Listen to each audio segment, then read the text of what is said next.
नमस्कार, मी सौ शिवानी प्रीतम कळसकर. महाराष्ट्राचे आराध्य दैवत छत्रपती शिवाजी महाराज आणि त्यांचेच थेट 13वे वंशज खासदार श्रीमंत छत्रपती उदयनराजे भोसले यांना माझा मानाचा मुजरा.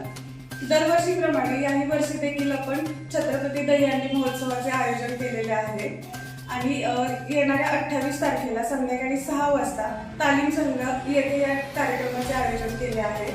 या कार्यक्रमासाठी म्हणजे छत्रपती दहीहंडी महोत्सवासाठी महाराष्ट्रातून अनेक मोठमोठ्या पथकांनी आपला सहभाग नोंदवला आहे आणि विशेष म्हणजे या कार्यक्रमासाठी खासदार श्रीमंत छत्रपती उदयनराजे भोसले हे स्वतः उपस्थित राहणार आहेत.